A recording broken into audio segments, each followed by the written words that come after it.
কি করো আব্বু? দিহান আজকে সবার আগে উঠে পড়ছে, আর আমি হচ্ছে একটু আসলাম আমার মুরগিগুলো দেখার জন্য। আর এটা হচ্ছে রুমের মধ্যে যেই বাথরুমটা এখন আর কি কমপ্লিট হয়নি। আমি এই বাথরুমে বলতে পারেন যে প্রশিক্ষণমূলক 15টা পোলট্রি এখানে পালতেছি। তো দেখা যাক কি হয়। 15টা যদি সাকসেসফুলভাবে করতে পারি তাহলে আমার মনে হয় আরও বেশি করতে পারবো ইনশাআল্লাহ।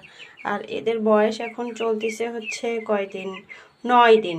তো আপনারা যদি কেউ মানে জানেন তাহলে আমাকে একটু বলবেন যে 9 দিনের বাচ্চা হিসেবে এদের গ্রোথটা কি ঠিক আছে নাকি আরও হওয়া দরকার ছিল, না কি অবস্থা আমি আসলে সঠিক বুঝতেছি না। তবে এদের ওষুধ, এদের ভ্যাকসিন ট্যাকসিন আমি কোনো কিছু দেইনি, আর দেবো না চিন্তা করছি। দেখা যাক কি হয়।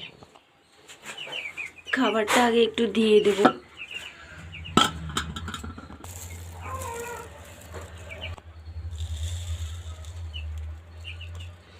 বাড়িতে এভাবে মুরগি পাললে মানে যাদের একদমই জায়গা নাই তারা অন্তপক্ষে 5টা তো পালতে পারেন।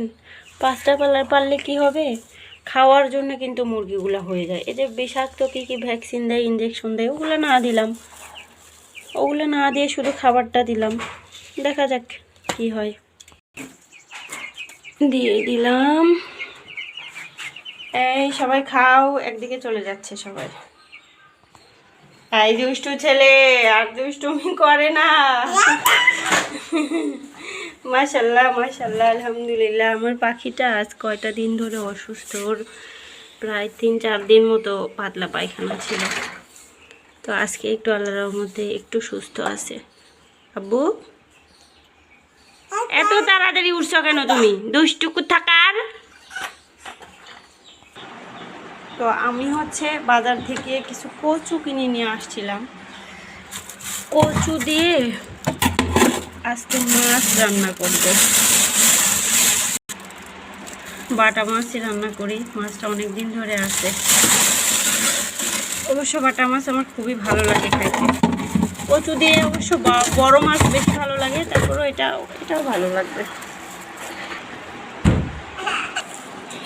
তুমি এখানেও চলে আসছো, মাছ নিবা? ধরে না। এই যে ভাইয়া তোমার দাদি কিন্তু ঘুমাচ্ছে, ডিস্টার্ব দিও না। হ্যাঁ এদিকে আসো বাবা, আসো।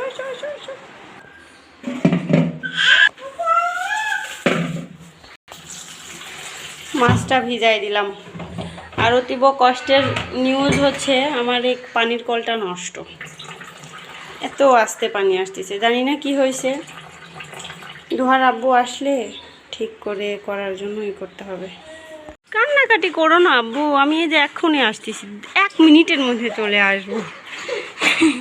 ওরে আমার জানটা রে, 1 মিনিটের মধ্যে। আসলে কচুর সাথে হচ্ছে অল্প কিছু পুঁই শাক দেবো।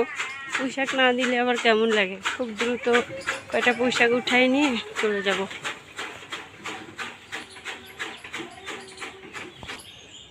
পুঁই শাক একেবারেই মানে খুব একটা ভালো হয়নি, তারপরে আলহামদুলিল্লাহ যা ছিল রিজিকে তাই হয়েছে। আর পুঁই শাক তুলতে একটা জিনিস দেখলাম, খুব ভয় পাইছি আমি। আপনাদেরকে একটু দেখাই, পাতার জন্য দেখাই যাচ্ছে না। মানে এইটা আর অল্পর জন্য এটার সাথে আমার হাত লাগে নাই, ভালো মতো বোঝা যাচ্ছে না। এই মাছা থেকে কয়টা নেই, খুব অল্প পরিমাণ নিলাম, খুবই অল্প।